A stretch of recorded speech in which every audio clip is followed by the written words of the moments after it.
When best-selling political author Joe McGinnis moved to Wasilla, Alaska in May of last year to write a book about Sarah Palin, Palin immediately went on the defensive. The book is now out, and it is filled with allegations about the Palins' marriage, their parental skills, even claims of past cocaine use. The Palins deny all of that.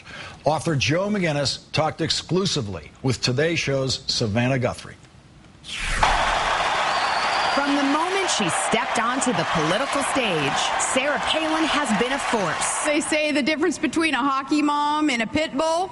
Lipstick. Self-styled Mama Grizzly.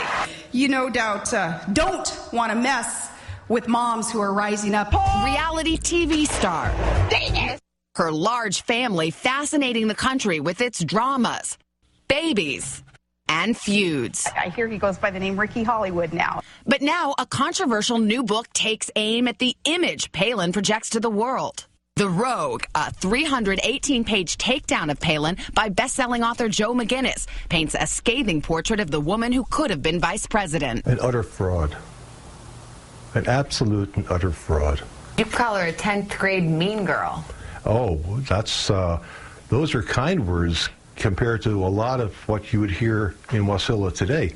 The thing that I found, Savannah, that really surprised me was that the people who know her best like her least. McGinnis spent 4 months in Alaska, claims he spoke to approximately 200 people, a mix of Palin's old associates, acquaintances, and former friends. But his book was causing controversy before he wrote even one word. She had a problem with you living next door. Well, she did, and I don't know why she did, because... Really? You don't know why? I really don't. McGinnis says it was just happenstance that the woman who owns the property next door to the Palins in Wasilla offered to rent her house to him for the summer while he did his research. Palin revealed who her new neighbor was on Facebook, writing, "Wonder what kind of material he'll gather while overlooking Piper's bedroom, my little garden, and the family's swimming hole," and on her reality show. And Piper whispered to me as we were coming up the lawn, "Mom, that neighbor's out there. He's watching us. He's watching us." An editorial in the local paper warns McGinnis Alaska has a law that allows the use of deadly force in protection of life and property. Has that been a problem, or do you just go with the flow? You know, like Todd says, some people just need to get a life. Bless his heart, he needs to get a life. So I was surprised at Sarah's reaction, but it taught me something very interesting. She overreacts. She has no modulation in her responses to stress. In other words, she freaks out. McGinnis insists he was not there to spy and that anything he learned about the Palins from living next door did not go into the book. But the experience becomes a huge part of the story. You really became a character in the book. Well, Sarah made me a character. She's a phenomenon. I said that to Todd when he came tromping across my lawn to confront me about living next door. He said, "Why are you writing about her anyway?" I said, "Well, Todd, I've been writing about politics since 1968.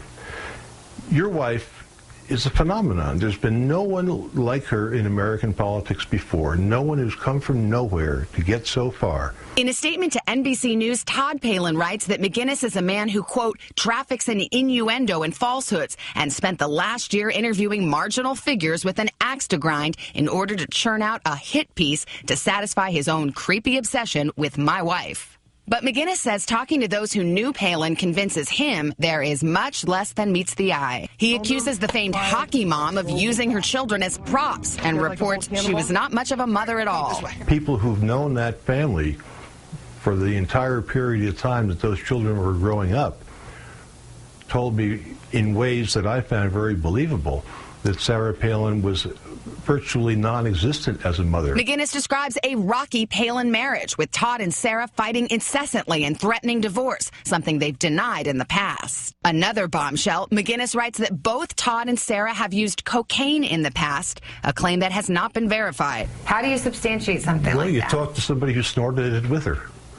And you talk to many of Todd's friends who describe him as having been on the end of the straw frequently in his youth. I'm not saying that Todd and Sarah Palin today abuse cocaine or even use it, but there's no question that they both did at one point in their lives. McGinnis also quotes friends who speak of a sexual encounter Palin had with basketball star Glenn Rice in 1987 while she was a sports reporter for a local Anchorage station prior to her marriage. It's not clear from the book whether Rice admits or denies the encounter, but he told McGinnis, "In a short time, we got to know a lot about one another. It was all done in a respectful way, nothing hurried." He continues, "She was a gorgeous woman, super nice. I was blown away by her. Afterwards, she was a big crush that I had." McGinnis portrays Palin as hands-off when it came to governing Alaska, but a ruthless political opportunist who crushed her enemies and rarely lived up to the fiscal conservative image she championed. Hypocrite, at the best. At best, she's a hypocrite. And at worst?